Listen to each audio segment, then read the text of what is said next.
بسم اللہ الرحمن الرحیم الحمد للہ رب العالمین وصلی اللہ وسلم علی النبی الأمی رحمۃ للعالمین آمین. رب اشرح لی صدری ویسر لی امری واحلل عقدۃ من لسانی یفقهوا قولی رب زدنی علما اللہم وفقنا لما تحب وترضى. مالک الملک ربی الکریم کو فضل و توفیق سے آج بتاریخ 29 سپٹمبر 2014 مطابق 3 ذوالحجہ 1431 ہجری بروز پیر. ابھی نماز فجر میں سورہ مریم کی سلسلہ وار جن آیات کی تلاوت کی گئی. انہیں آیاتوں سے آج کا درس آیت نمبر 51 سے شروع ہوتا ہے، یعنی سورہ مریم کے چوتھے رکوع کی پہلی آیت سے. سورہ مریم کے تیسرے رکوع میں سیدنا ابراہیم کا تفصیل سے ذکر آیا، جو تقریباً 5 دن سے برابر آپ کے سامنے آ رہا تھا. سیدنا ابراہیم کی سیرت کے مختلف گوشے، مختلف پہلو آپ کے سامنے آئے اور بہت اہم باتیں اس ضمن میں ہمارے سامنے آئیں. ان کا کردار کیسا تھا اور کس طرح انہوں نے اللہ کے دین کے لیے قربانیاں پیش کی. اللہ نے کیوں ان کو خلیل کا مقام عطا فرمایا، اپنا دوست بنایا، اور ہم کو حکم ہے نبی کی اتباع کا، اور نبی کو حکم دیا اتبعوا ملت ابراہیم کہ آپ ملت ابراہیم کی پیروی کیجیے. ایسی کیا خصوصیت تھی کہ سارے زمانے کو نبی کی پیروی کا حکم ہے اور نبی کو ابراہیم کی ملت، ان کے طریقے کی پیروی کا حکم دیا گیا. وہ کیا بات تھی، یہ بھی تفصیل سے آپ کے سامنے آئی. اب یہاں سے سیدنا موسیٰ، سیدنا اسماعیل اور سیدنا ادریس، یہ 3 جلیل و قدر پیغمبروں کا ذکر شروع ہوتا ہے.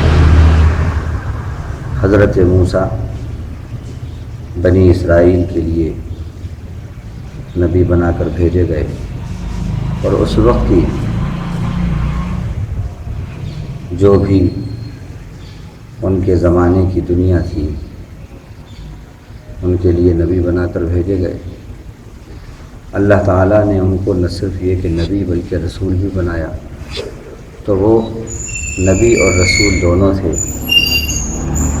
رسول اور نبی میں علماء نے تھوڑا سا فرق یہ کیا ہے کہ جس نبی کو نئی شریعت بھی دی جائے،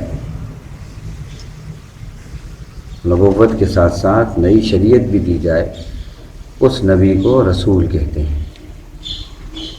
اور جس نبی کو نئی کوئی شریعت نہ دی جائے بلکہ وہ اس سے پہلے پیغمبر کی شریعت کا ہی تابع ہو، اس کو صرف نبی کہتے ہیں. تو جو رسول ہوتا ہے وہ نبی بھی ہوتا ہے. تو سیدنا موسیٰ علیہ السلام کو اللہ تعالیٰ نے رسول بھی بنایا تھا اور نبی بھی بنایا تھا، اور ان کے لیے ایک لفظ استعمال کیا مخلص کا. مخلص اور مخلص، یہ 2 لفظ استعمال کیے جاتے ہیں، قرآن مجید میں بھی آئے ہیں. مخلص کا لفظ بار بار آیا ہے، زبر کے ساتھ، لام کے زبر کے ساتھ، فتحہ کے ساتھ. مخلص کے معنی ہیں اخلاص والا، کسی بات کو خالص کرنے والا، اللہ کے لیے تمام کاموں کو اللہ کی خوشی کے لیے انجام دینے والا، اس کو مخلص بولتے ہیں. اور مخلص کے معنی آتے ہیں سلیکٹڈ، الیکٹڈ، مجتبی، مصطفیٰ، مختار، مخلص، یہ سب ایک ہی معنی میں. استعمال ہوتے ہیں کہ ان سب کے معنی ہے چنا ہوا، منتخب کیا ہوا۔ اللہ تعالیٰ نے سیدنا موسیٰ کے لیے بھی یہ لفظ استعمال کیا، اور یہ بھی ہمیں بتایا قرآن میں کہ شیطان ان بندوں سے جو اللہ کے چنے ہوئے بندے ہیں ڈرتا ہے، گھبراتا ہے، بھاگتا ہے، اور ان بندوں پر اس کا اختیار کچھ بھی نہیں چلتا۔ خود اس کی زبانی یہ الفاظ قرآن میں بتائے گئے۔ اللہ نے جب اس کو نکالا تو اس نے کہا لَأُزَيِّنَنَّ لَهُمْ فِي الْأَرْضِ وَلَأُغْوِيَنَّهُمْ أَجْمَعِينَ۔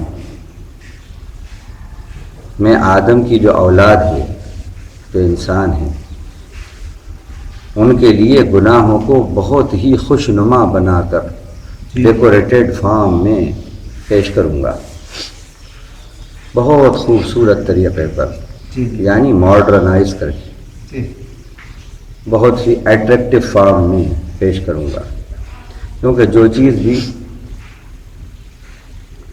اٹریکٹیو فارم میں ہوتی ہے، جس میں اٹریکشن زیادہ ہوتا ہے، آدمی اس کی طرف کھنچتا ہے اور بھیڑ لگ جاتی ہے، اور جس میں اٹریکشن نہیں ہوتا وہ محفل سونی رہتی۔ فجر کی نماز میں اٹریکشن نہیں ہے زیادہ، اٹھنا، قربانی دینا، قربانی نمازوں میں، عبادتوں میں، البتہ قوالی کی محفل ہے، اور دوسری جو محافل ہیں اس کے اندر بڑا اٹریکشن ہے، ساسروں کی سرگرمی ہے، کچھ کانوں کی لذت کا بھی انتظام ہے، کھانے کا بھی انتظام ہے۔ اگر ابھی یہاں پر یہ ہو کہ صاحب سب سے اعلیٰ درجے کا کھانا روزانہ 10 ڈشز والا اس مسجد سے کھلایا جائے گا، لیکن ان لوگوں کو جو صرف تفسیر میں آئیں گے اور نماز میں آئیں گے فجر کی، تو آپ دیکھیے مسجد فل رہا کرے گی روزانہ۔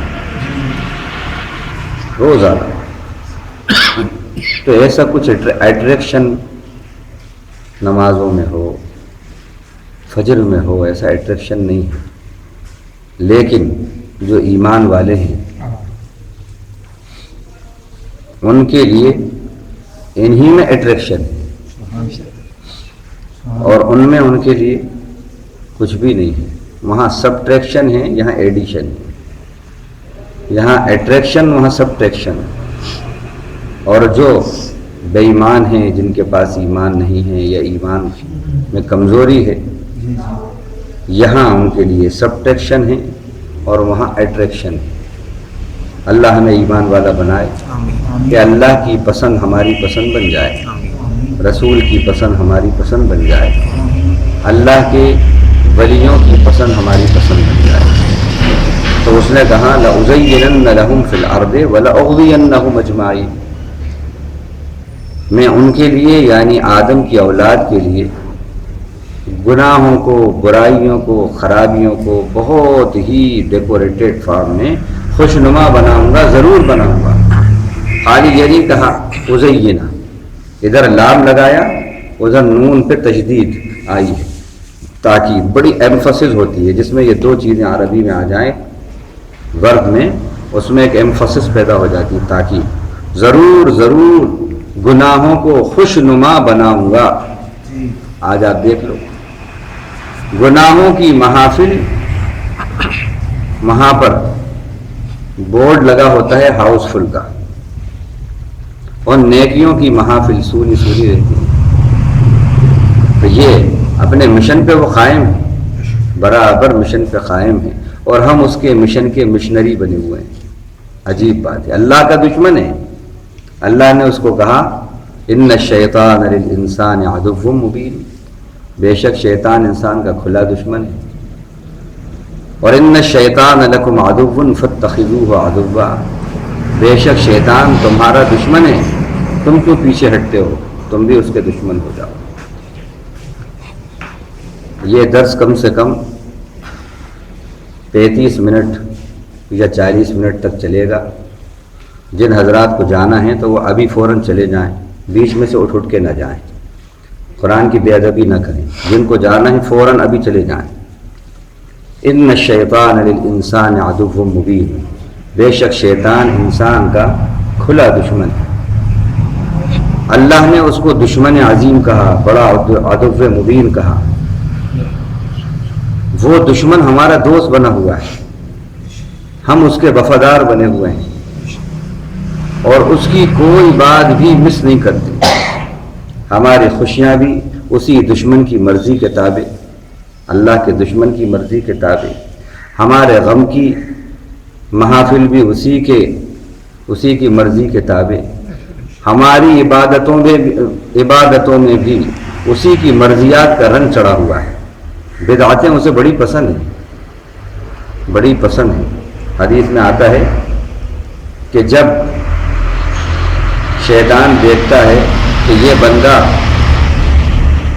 جو ہے بڑا پختہ ہے، ادھر نہیں آ رہا، تو پھر اس کو شیطان 2 طریقے سے بھٹکاتا ہے، 2 طریقے سے، بدعتوں کے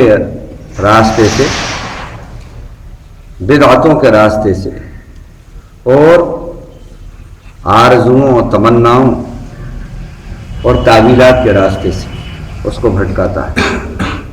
تو یہ عدو مبین ہے، ہم اس کے وفادار بنے ہوئے ہیں، خوش نما بنا کر پیش کرتا ہے اور ہم اس کو لیتے ہیں۔ اس نے لَأُزَيِّنَنَّ لَهُمْ فِي الْأَرْضِ جو کہا، چیلنج کیا، اور وہ برابر اپنے مشن پہ قائم۔ دوسری بات اس نے کہی وَلَأُغْوِيَنَّهُمْ أَجْمَعِينَ، اور میں ان سب کو کڈنیپ کر لوں گا۔ اغوا کا لفظ ہے، یہ تو اردو میں بولتے ہیں، عربی کا لفظ ہے اغوا۔ اغوا کسے کہتے ہیں؟ کڈنیپ کر لینا۔ میں اولاد آدم کو کڈنیپ کروں گا، ڈاکہ ڈالوں گا، ان کو لے لوں گا۔ کیسا کڈنیپ کر رہا ہے؟ ہزاروں کی آبادی ہے یہاں پر، ہزاروں میں سے چند نے اللہ کے گھر میں آ کر اللہ کا فریضہ ادا کیا ہے۔ یہ کڈنیپنگ ہے، یہ شیطان کی کڈنیپنگ ہے۔ تو یہ بات کہی، اس کے بعد یہ دونوں باتیں کہہ کر اس نے ایک بات کہی إِلَّا عِبَادَكَ مِنْهُمُ الْمُخْلَصِينَ، لیکن تیرے جو چنے ہوئے بندے ہیں ان پر میرا کچھ بھی عمل دخل نہیں ہوگا، کچھ بھی اثر رسوخ نہیں چلے گا۔ اور یہ بھی آتا ہے کہ جب کوئی خیر کا کام ہوتا ہے تو سانپ لوٹ جاتے ہیں اس کے اوپر، اور وہ فکر کرتا ہے یہ شروع نہ ہو، اور جب شروع ہو جاتا ہے تو ان لوگوں کو کے دماغ میں آ کر وسوسے پیدا کرتا ہے نئے نئے طریقے سے، جو اس کام کو بڑے پیمانے پر کرتے ہیں، غلط فہمیاں پیدا کرتا ہے اور روکنے کی پوری کوشش کرتا ہے۔ جہاں مٹھاس زیادہ ہوتی ہے وہاں پر مکھیاں زیادہ ہوتی ہیں۔ تو اسی طرح وہ لوگ جو خیر کے کام زیادہ کرتے ہیں، شیطان ان کو زیادہ بہکاتا ہے، خطرہ زیادہ ہوتا ہے ان کے بھٹکنے کا۔ اس لیے جو لوگ بھی خیر کے کام شروع کریں، سب سے پہلے اللہ تعالیٰ سے التجا کرنا، ادھر درخواست لگانا اور بہت الرٹ ہو جانا، بہت الرٹ ہو جانا چاہیے۔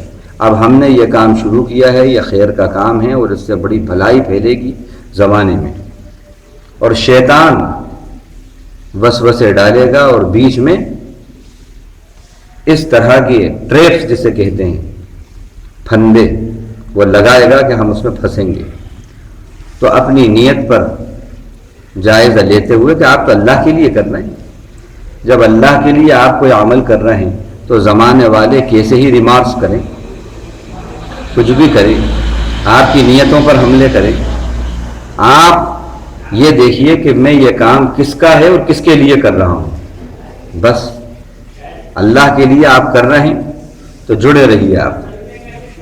ان کی وجہ سے، ان کی وجہ سے، ان کی وجہ سے، غلط فہمیوں کی وجہ سے آپ اس کام کو چھوڑ دیں. یہ چاہتا ہے وہ یہ چاہتا ہے کہ یہ شخص زمانے کے اندر، پورے زمانے کے اندر اس سے اتنی تیزی سے پھیل رہا ہے اسلام، اتنی تیزی سے دین کی باتیں پھیل رہا ہے، اسی کو وسوسوں میں مبتلا کرو. تو بہت ہوشیار رہنا چاہیے. تو اس نے یہ کہہ کر لَأُزَيِّنَنَّ لَهُمْ فِي الْأَرْضِ وَلَأُغْوِيَنَّهُمْ أَجْمَعِينَ کہہ کر اس کی زبان سے یہ کلمات نکل گئے اور ہمارے لیے بڑی ہدایت کا سبب بن گئے. ہمارے لیے ہوشیاری کا سبب بن گئے. ہم ہوشیار ہو گئے، الرٹ ہو گئے اس دشمن سے کہ اس کی زبان سے خود وہ بات نکل گئی جو اس کا ویک پوائنٹ ہے. وہ خود بول گیا کہ میں ضرور ان کو اغوا کروں گا اور ضرور خوشنما بناؤں گا گناہوں کو ان کے لیے، لیکن الا عبادک منہم المخلصین، ان میں سے تیرے جو چنے ہوئے بندے ہیں، جو منتخب کیے ہوئے بندے ہیں، ان پر میرا کچھ بھی اثر رسوخ نہیں چلے گا. تو اللہ تعالیٰ سے اپنی دعاؤں میں یہ دعا خوب مانگنا چاہیے ضرور. اللہم اجعلنی من عبادک المخلصین. یہ الفاظ یاد کر لیجیے، اپنی دعا میں بار بار اس کو مانگیں. اللہم اجعلنی من عبادک المخلصین. جو مخلص ہوتا ہے وہ مخلص تو ہوتا ہی ہوتا ہے. اے اللہ مجھے اپنے چنے ہوئے بندوں میں سے بنا لیجئے، چنے ہوئے بندوں میں سے، منتخب سلیکٹڈ اپنے بندوں میں سے مجھے اللہ بنا لیجئے آپ. لیکن یہ آتا کیسے ہے؟ پہلے مخلص بنیے تو پھر اللہ مخلص بناتے ہیں. پہلے آپ زیر بنیے پھر اللہ آپ کو زبر بنائیں گے. اللہ کے لیے جو زیر ہوتا ہے، اپنے نفس کو اللہ کے لیے جو زیر کرتا ہے، اللہ اسی کو زبر بناتے ہیں. آج ہم زیر ہونے کے لیے تیاری نہیں، تو زبر کہاں سے ہوں گے؟ اللہ کے حکموں کو زیر کیے ہوئے ہیں، اپنی خواہشات کو زبر بنائے ہوئے ہیں. اللہ کے حکم زیر ہیں تو پھر اللہ نے ہم کو بھی زیر کر کے رکھ دیا زمانے کے اندر. زیر اثر ہو گئے ہم، زیر اثر ہو گئے دوسروں کے، یعنی ہم متاثر ہو گئے، متاثر ہو گئے. جو اللہ کے حکموں کے لیے زیر ہوتا ہے، اللہ اسے متاثر نہیں مؤثر بنا دیتے ہیں. اور جو اپنے نفس کا غلام ہو جاتا ہے، اس کے اثر کے لیے زیر ہو جاتا ہے، تو پھر اللہ اسے متاثر ہی رکھتے ہیں. متاثر اور مؤثر میں فرق ہے. متاثر مانے اثر قبول کرنے والا، اور مؤثر مانے اثر ڈالنے والا، اثر ڈالنے والا. تم اللہ کے لیے زیر ہو جاؤ، یہ اللہ کا حکم ہے، بس اسے ماننا ہے. نفس کہہ رہا ہے یہ کرو وہ کرو وہ کرو، نہیں. رب کہہ رہے ہیں یہ کرو یہ کرو یہ کرو. نفس کی نہیں مانوں گا، نفس کو کروں گا زیر، رب کو کروں گا زبر. اللہ زبر بنا دیں گے. تم رب کے حکم کو زبر رکھو گے، اللہ تمہیں بھی زبر بنا دیں گے. اور تم نے رب کے حکم کو زیر کیا تو پھر اللہ تم کو بھی زیر کر دیں گے. تو اس نے کیا بات کہی؟ میرا عمل دخل اثر رسوخ نہیں چلے گا تیرے ان بندوں پر جو تیرے چنے ہوئے بندے ہیں، تیرے چنے ہوئے بندے ہیں. یہ لفظ مخلص مومنوں کے لیے بھی آیا، اللہ کے خاص بندوں کے لیے بھی آتا ہے، اور یہ لفظ انبیاء علیہ السلام کے لیے بھی آیا. سیدنا موسیٰ کے لیے بھی یہ لفظ آیا ہے. تو فرمایا وَاذْكُرْ فِي كِتَابِ مُوسَىٰ إِنَّهُ كَانَ مُخْلَصًا وَكَانَ رَسُولًا نَبِيًّا. موسیٰ کا ذکر کتاب میں کیجئے. اس سے پہلے ابراہیم علیہ السلام کا ذکر کرا تھا مختلف طریقوں سے، مختلف پہلوؤں سے. اب یہاں کہہ رہے ہیں کتاب میں، یعنی اس کتاب قرآن میں موسیٰ کا ذکر کیجئے. کیسے تھے وہ؟ انہو کان مخلصا، یہ لفظ ان کے لیے بھی استعمال ہوا. بے شک وہ چنے ہوئے تھے. وکان رسولا نبیا، اور وہ رسول تھے، نبی تھے. اللہ نے چن لیا تھا انہیں. یہ بات کہاں سے آئی؟ سیدنا موسیٰ اپنے بیوی صاحبہ کو لے کر آ رہے ہیں، مدین سے آ رہے ہیں۔ راستے میں اب سردیوں کے دن ہیں، سردی ہے، ایک مقام پر ان کو آگ نظر آئی، کوئی درخت کے پاس ایک آگ نظر آئی، تو انہوں نے کہا تم یہاں پر ٹھہرو، میں تمہارے لیے کچھ آگ لے کر آتا ہوں۔ سردیاں تھیں، تاپنے کے لیے۔ اب جیسے ہی اس آگ کے قریب قریب قریب پہنچتے ہیں تو یہ عجیب و غریب آگ ہے۔ آگ تو اگر لگتی ہے تو سبز چیز خشک ہو جاتی ہے، ہاں ہری چیز سوکھ جاتی ہے، لیکن یہ آگ بھی عجیب ہے۔ درخت میں آگ لگ رہی ہے اور جیسی جیسی آگ بڑھتی ہے درخت کا سبزہ اور بڑھتا جاتا ہے۔ یہ آگ عجیب ہے۔ وہ آگ نور کی آگ تھی، وہ نور نار تھا، وہ نور نار تھا، اللہ کا نور تھا۔ بس جیسے ہی وہاں پہنچے ہیں وہاں سے فوراً ندا آتی ہے، اخلع نعلیک انک بالوادی المقدس طوی وانا اخترتک، یہ ہے مخلص، وانا اخترتک فاستمع لما یوحی اننی انا اللہ لا الہ الا انا فاعبدنی واقم الصلاة لذکری ان الساعة آتیة اکاد اخفیها لتجزا کل نفس بما تسعی فلا يصدنك عنها من لا يؤمن بها واتبع هواه فتردى۔ یہاں تک اللہ تعالیٰ۔ اب اس کے بعد آگے پھر بات ہے، وما تلك بيمينك يا موسى قال هي عصاي اتوكل عليها واهش بها على غنمي ولي فيها معارب اخرى قال القها يا موسى فالقاها فاذا هي حية تسعى قال خذها ولا تخف سنعيدها سيرتها الاولى واضمم يدك الى جناحك تخرج بيضاء من غير سوء آية اخرى لنريك من آياتنا الكبرى اذهب الى فرعون انه طغى قال رب اشرح لي صدري ويسر لي امري واحلل عقدة من لساني يفقهوا قولي۔ یہ ان کی زبان سے اللہ تعالیٰ نے الفاظ نکالے، تو یہاں کس طرح منتخب کیا ہے یہ پوری باتیں ان آیات کے اندر اللہ نے بتائی۔ جیسی آگ کے پاس پہنچے ہیں وہاں سے ندا آتی ہے، اپنے جوتے اتار دیجئے۔ عبادت کے لیے پاکیزگی ضروری ہے، طہارت ضروری ہے۔ مقام عبادت پاکیزہ ہونا چاہیے، مقام وحی پاکیزہ ہوتی ہے، وہیں اتار دیجئے۔ انک بالوادی المقدس طویٰ، بے شک آپ ایک مقدس طویٰ کی وادی میں ہیں۔ وَأَنَا اخْتَرْتُكَ، میں نے انتخاب کر لیا ہے آپ کا، میں نے آپ کا انتخاب کر لیا ہے، سلیکشن کر لیا ہے آپ کا بحیثیت نبی اور رسول کے، لہذا فاستمع لما یوحی، جو وحی کی جا رہی ہے اب ذرا توجہ سے سنیے۔ کیا؟ اننی انا اللہ لا الہ الا انا فاعبدنی، بے شک میں ہی اللہ ہوں، میرے سوا کوئی عبادت کے لائق نہیں ہے، فاعبدنی، میری ہی عبادت کرو۔ پہلی بات جو نبی کو مل رہی ہے وہ درستی عقیدے کی مل رہی ہے، توحید کی مل رہی ہے، اللہ ہی کی عبادت ہونا چاہیے، عبداللہ کی نہیں ہونا چاہیے۔ اننی انا اللہ لا الہ الا انا فاعبدنی واقم الصلاۃ لذکری۔ دوسری بات، عبادت کے بعد دوسری بات اقامت صلاۃ کی ہو رہی ہے، کلمے کے بعد دوسری بات نماز کی، کہ نماز قائم کی۔ اب کلمے کے بعد نماز، نماز کے بعد تیسری بات وَأَقِمِ الصَّلَاةَ لِذِكْرِي، اور نماز قائم کیجئے میری یاد کے لیے۔ إِنَّ السَّاعَةَ آتِيَةٌ أَكَادُ أُخْفِيهَا، بے شک قیامت آ رہی ہے، قریب ہے،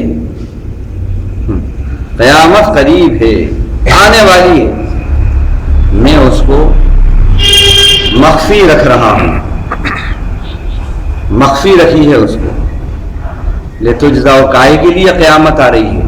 کیوں آئے گی قیامت؟ میں قیامت کیوں برپا کروں گا؟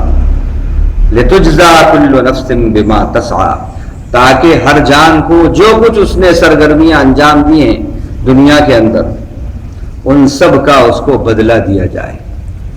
قیامت اسی لیے ہوگی، جس نے جو کچھ کیا ہے اس کا بدلہ اس کو وہاں پر ملے گا. فمن يعمل مثقال ذرة خيرا يره ومن يعمل مثقال ذرة شرا يره. سب ریکارڈ ہو رہا ہے. ذرہ برابر برائی کری ہے وہ بھی دیکھے گا، ذرہ برابر بھلائی کری ہے وہ بھی دیکھے گا. ایک ایک چیز ریکارڈ میں ہے. اور یہ قیامت کا منظر اور قیامت کا آنا یہ بالکل ضروری ہے. حالات بھی یہ بتاتے ہیں کہ آج جس کے پاس اقتدار ہے، اختیار ہے، وہ اپنی طاقت کا، اپنی دولت کا، اپنے اثر رسوخ کا بہت مس یوز کر رہا ہے، بہت مس یوز کر رہا ہے. اور جو حقدار ہے اس تک اس کا حق نہیں پہنچ رہا، اس پر ظلم و ستم ہو رہے ہیں. یہ حالات خود یہ بتا رہے ہیں کہ قیامت آنے والی ہے، قیامت آئے گی، انصاف ہوگا، اللہ عدل کی کرسی پر براجمان ہوں گے، جلوہ افروز ہوں گے اور انصاف ہوگا. کیونکہ یہ ان کے عدل کا تقاضا ہے کہ انصاف ملے سب کو. اس عدالت میں انصاف ہوگا. ان الساعة آتیۃ اکاد اخفیہا لتجزا کل نفس بما تسعى فلا یصدنک عنہا من لا یؤمن بہا. جو لوگ قیامت پر ایمان نہیں رکھتے آپ کو وہ راستے سے روکے نہیں. کیا بات ہے. اب یہ بذکر فی الکتاب موسیٰ کی بات ہے تو میں کر رہا ہوں. موسیٰ کا ذکر کرو کتاب میں تو اب موسیٰ کا ذکر کر رہا ہوں. ان کا چرچا کرو، ان کا تذکرہ کرو، ان کی باتیں بتاؤ. کیا بات کہی ہے اللہ تعالیٰ نے. پہلی وحی ہے موسیٰ علیہ السلام سے، پہلی وحی. دیکھو جو بے ایمان ہیں وہ تم کو راہ حق سے ہٹائے نہیں. کیا بات ہوئی. آج بے ایمان اتنے ہم سے قریب ہیں کہ ان کی وجہ سے ہم راہ حق سے ہٹ رہے ہیں، بھٹک رہے ہیں. وہ مؤثر بنے ہوئے ہیں. بے ایمان مؤثر بنے ہوئے ہیں اور ایمان والے متاثر بنے ہوئے ہیں. نہیں ہو رہا آج ایسا. بے ایمان ایمان والوں پر مؤثر بن رہے ہیں.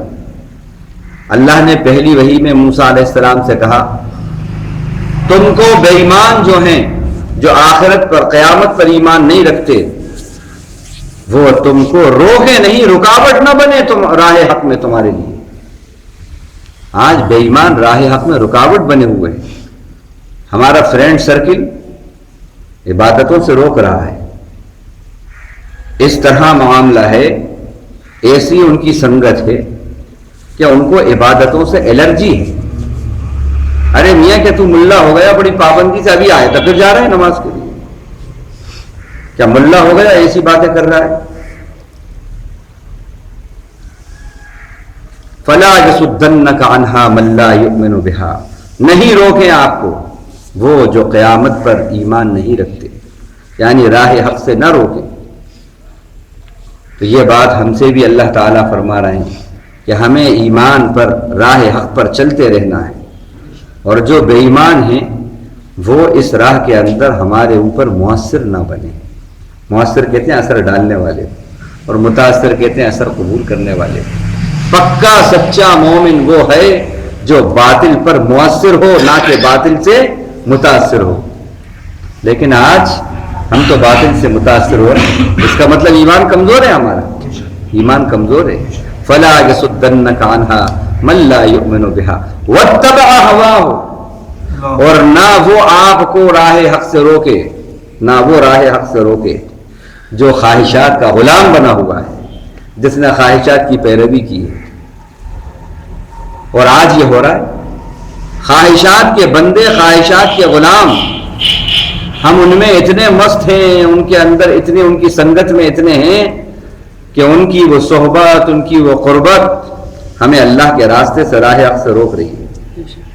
کیا بات کہی اللہ تعالیٰ نے. ایسا معلوم ہو رہا ہے یہ بالکل جو بات سینکڑوں سال پہلے اللہ تعالیٰ نے کہی بالکل ہو بہو اس وقت سچ ہو رہی ہے. فلا يصدنك عنها من لا يؤمن بها واتبع هواه فترضى. ترضى نہیں ہے، ذات سے نہیں ہے، دال سے ہے. اے موسیٰ، موسیٰ کو وارننگ دی جا رہی ہے. اے موسیٰ، اگر بے ایمان تمہارے راستے میں راہ حق میں اگر تمہارے لیے رکاوٹ بن گئے، یعنی وہ اگر تم پر مؤثر بن گئے اور تم اگر ان سے متاثر ہوئے، اور وہ جو خواہشات کے غلام ہیں، خواہشات کے بندے ہیں، اگر وہ تمہارے لیے راہ حق میں مؤثر بن گئے، اثر ڈالنے والے بن گئے، تو پھر کیا ہوگا؟ فتردا، تم ہلاک ہو جاؤ گے، تم ہلاک ہو جاؤ گے. کیا بات ہے. آج ہماری ہلاکت انہی دو وجہ سے آ رہی ہے. باطل سے ہم متاثر ہو رہے ہیں اور جو بے ایمان ہیں ان کی پسند کی باتیں کر رہے ہیں. حق کی پسند کی باتیں نہیں ہوتی بلکہ بے ایمانوں کے پسند کی باتیں ہوتی ہیں. کیوں؟ میجرٹی میں ہیں صاحب، وہ میجرٹی میں ہیں. بدعات میجرٹی میں ہیں تو ہم بھی اسی کا ساتھ دے رہے ہیں. شرک میجرٹی میں ہیں تو کمپرومائز کر رہے ہیں. حق بیچارہ 1 2 4 10 کہنے والے ان کا ساتھ ہی نہیں دے رہے. اللہ کہہ رہے ہیں اگر خواہشات کے غلام تم کو تمہارے لیے مؤثر بن گئے اور تم ان سے متاثر ہوئے، اور جو بے ایمان ہیں تم ان سے متاثر ہوئے اور اس کی خاطر دین سے بے دین ہوئے، تو یاد رکھو فتردا، تم ہلاک ہو جاؤ. کس کو وارننگ ہے یہ؟ موسیٰ علیہ السلام کو وارننگ ہے. سوالی پیدا نہیں ہوتا اللہ کے نبی کا کہ وہ خواہش کا غلام بنے، وہ متاثر ہوں ان لوگوں سے. جب اللہ نبی کو وارننگ دے سکتے ہیں، رسول اور نبی ایسے جلیل القدر، تو پھر اگر ہم اس طرح کا کوئی عمل کریں تو پھر ہماری ہلاکت میں کیا شک ہے؟ فتردا، ہلاک ہو جاؤ گے. آگے بھی اسی طرح کی بات کہی ہے اللہ تعالیٰ نے.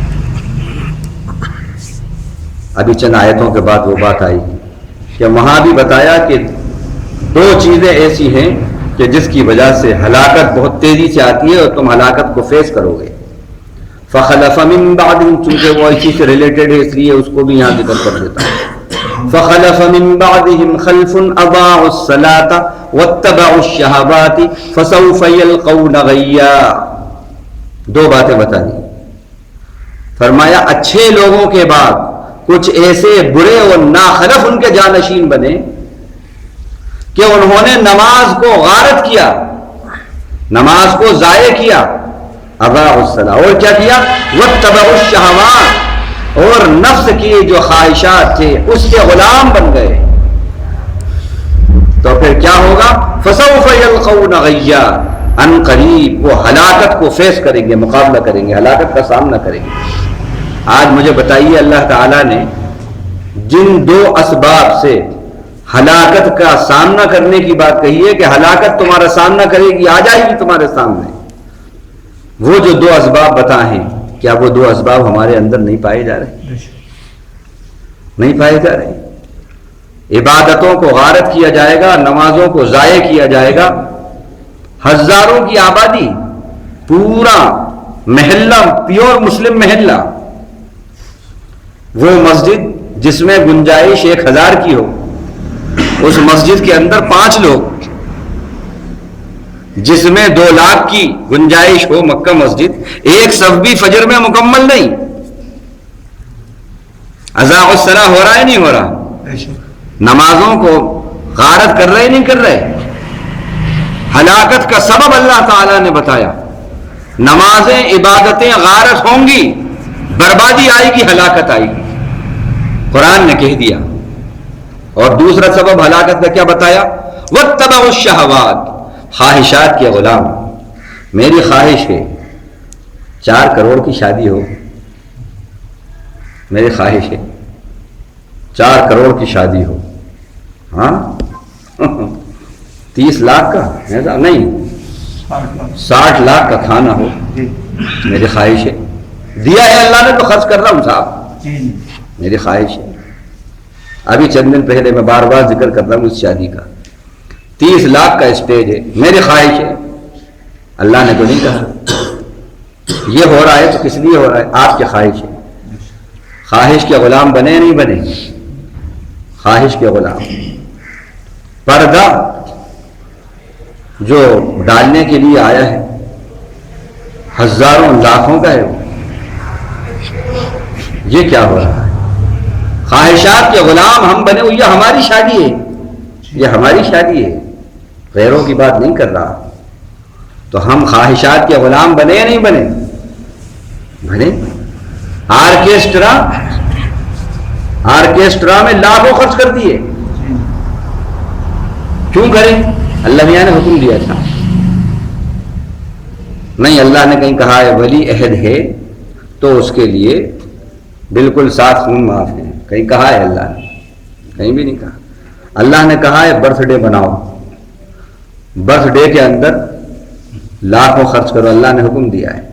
برتھ ڈے میں شادی خانہ بک کرو، ہاں، نیو سٹی کا 1 لاکھ اور 2 لاکھ جس کا کرایہ ہے ایک نائٹ کا، اللہ نے کہا ہے، اس کے رسول نے کہا ہے۔ ہاں، شادی کی کون سی ہوتی ہے وہ شادی کی؟ ہاں، اینیورسری۔ شادی کی اینیورسری پر میں نے دیکھا ہوٹل بک کر لی۔ یہاں تو ہم انڈیا میں ہیں، بہت سی چیزیں نہیں ہوتی، لیکن باہر لوگ بتاتے ہیں شادی کی اینیورسری پر ہوٹل بک کر لیا، برتھ ڈے پر شادی خانہ بک کر لیا۔ اللہ نے کہا ہے، کس کی مرضی ہے یہ؟ اللہ کی مرضی ہے، رسول کی مرضی ہے یا فضول کی مرضی ہے؟ کس کی مرضی؟ حضور کی تو نہیں ہے، فضول کی ہے۔ تو کدھر جا رہے ہیں ہم؟ قرآن نے جو بات کہی، خواہش کے غلام بنو گے، خواہشات کے غلام بنو گے، عبادتیں ضائع کرو گے، یہ دونوں باتیں آج ہو رہی ہیں۔ عصر سے جو شروع ہوا ہے معاملہ تو رات کے 2-3 بجے تک چلا ہے۔ عصر بھی گئی، انتظام انصرام میں ظہر بھی گئی، عصر بھی گئی، مغرب بھی گئی اور عشاء بھی گئی، چاروں نمازیں برباد، اور رات کے 4 بجے سو ہیں تو فجر بھی گئی۔ نہیں ہو رہا؟ دونوں باتیں ہو رہی ہیں آج، اضاع صلاۃ اور اتباع شہوات، دونوں باتیں ہیں جو قرآن نے کہا ہے ان 2 اسباب سے ہلاکتیں آئیں گی۔ جائز لو ان اسباب کا، ہمارا لیڈر 10 گھنٹے کا بھاشن کرے گا، لیکن قرآن نے جو ہلاکت کے اسباب بتائے ہیں اس امت کے اور قوم کے، وہ اسباب نہیں بتائے گا۔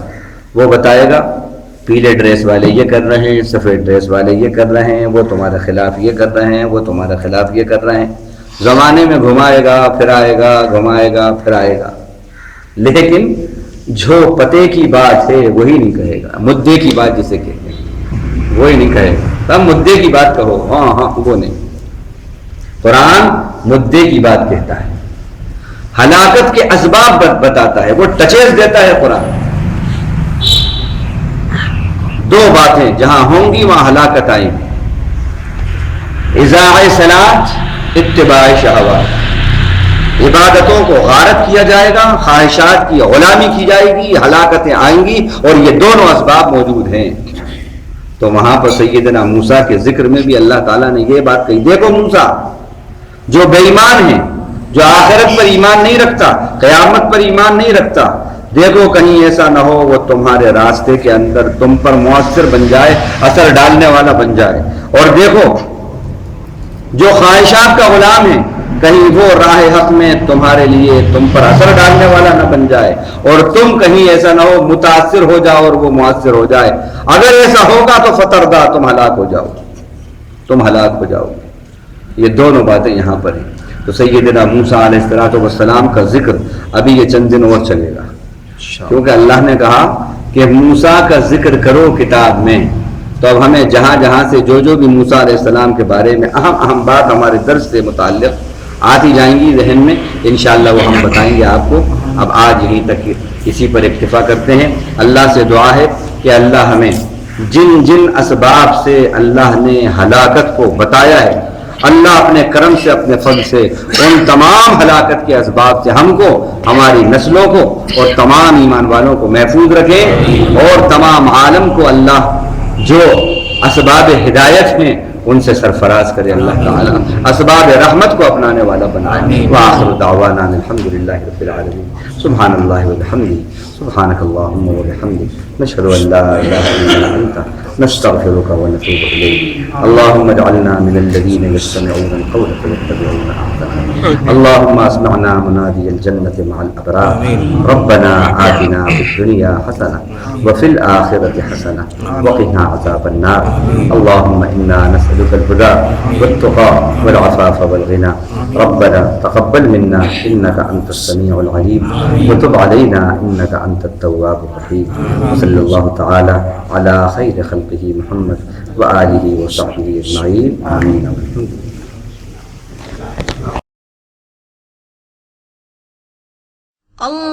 اللهم ارحمني بالقرآن واجعله لي إماما ونورا وهدى ورحمة، اللهم ذكرني منه ما نسيت وعلمني منه ما جهلت وارزقني تلاوته آناء الليل وأطراف النهار،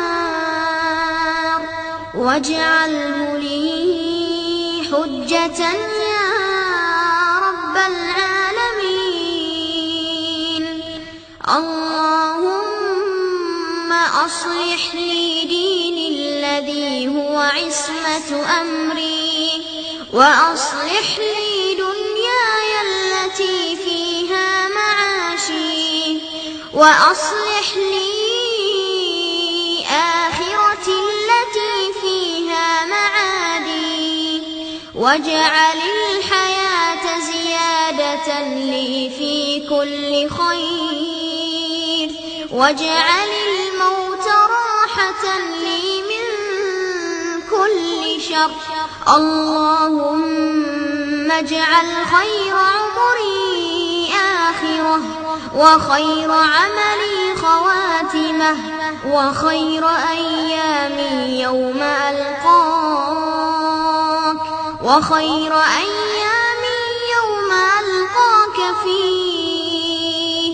اللهم إني أسألك عيشة هنية وميتة سوية ومردا غير مخزٍ ولا فاضح، اللهم إني أسألك خير المسألة وخير الدعاء وخير النجاح وخير العلم وخير العمل وخير الثواب وخير الحياة وخير الممات، وثبتني وثقل موازيني وحقق إيماني وارفع درجتي وتقبل صلاتي واغفر خطيئاتي، وأسألك العلا من الجنة، اللهم إني أسألك موجبات رحمتك وعزائم مغفرتك والسلامة من كل إثم والغنيمة من كل بر والفوز بالجنة والنجاة من النار، اللهم أحسن عاقبتنا في الأمور كلها وأجرنا من خزي الدنيا وعذاب الآخرة، اللهم اقسم لنا من خشيتك ما تحول به بيننا وبين معصيتك، ومن طاعتك ما تبلغنا بها جنتك ومن اليقين ما تهون به علينا مصائب الدنيا ومتعنا بأسماعنا وأبصارنا وقواتنا ما أحييتنا واجعله الوارث منا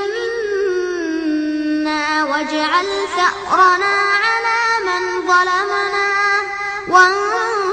وانصرنا على من عادانا ولا تجعل مصيبتنا في ديننا ولا تجعل الدنيا أكبر همنا ولا مبلغ علمنا ولا تسلط علينا من لا يرحمنا اللهم لا تدع لنا ذنبا إلا غفرته ولا هما إلا فرجته ولا دينا إلا قضيته ولا حاجة من حوائج الدنيا والآخرة إلا قضيتها يا أرحم الراحمين